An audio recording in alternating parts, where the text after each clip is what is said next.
Charging by conduction. There are two types of charging by conduction. One is between a neutral object and one that is either positive or negatively charged. The second type of charging by conduction would be between two charged objects.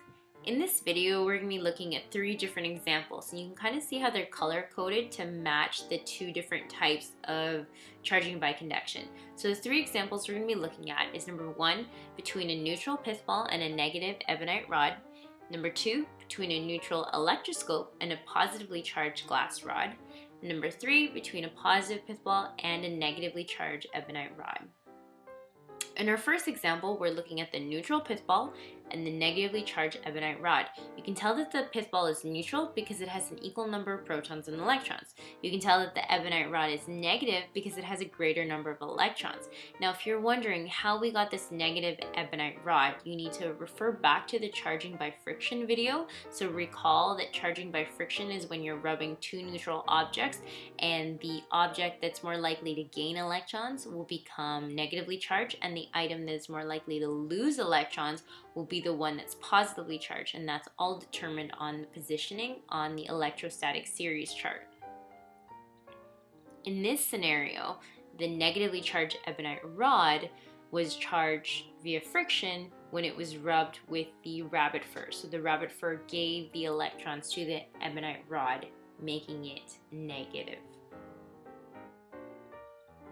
When we're dealing with conduction, it is charging by contact. So in this case, the rod will touch the pith ball.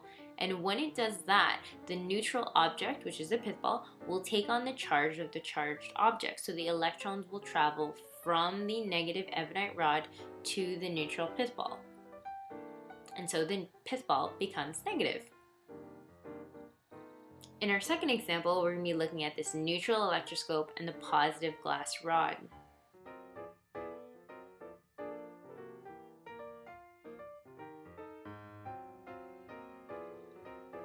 And once again, conduction requires contact. So in this case, the rod will touch the sphere of the electroscope.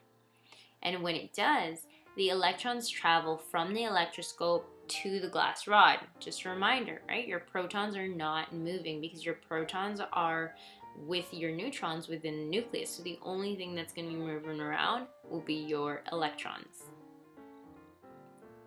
What you'll notice is the electrons at the bottom, right, kind of like where the foil leaves are, they move up due to the attractive forces because negative and positive charges they attract, right? So the negative electrons from the foil leaves are being attracted to the positive charges that are on the glass rod.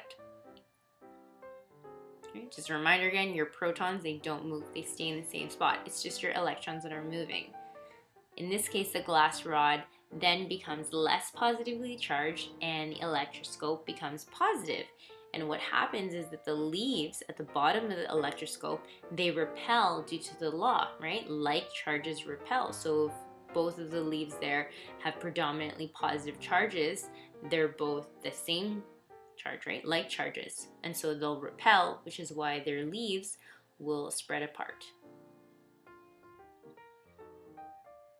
This third example of charging by conduction is between two charged objects. So we're going to be looking at the positive pith ball and a negatively charged ebonite rod.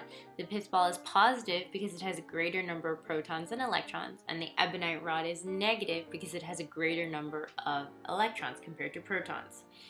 The pith ball was positively charged by touching a positively charged glass rod through conduction, whereas the negative ebonite rod was charged via friction by rubbing with the rabbit fur. Conduction requires contact, so the pith ball and the rod will touch. And if you recall the law of attraction, opposites attract. Positive charges and negative charges attract each other. So in this case, the positive pith ball will be attracted to the negative ebonite rod. And what happens is the two objects will then try to distribute the electrons as evenly as possible. So in this case, the electrons will travel from the negative ebonite rod to the positive pith ball, and this will occur until the charges are distributed as evenly as possible. And what you're going to be left with are two objects that are neutral that no longer have an attraction with each other.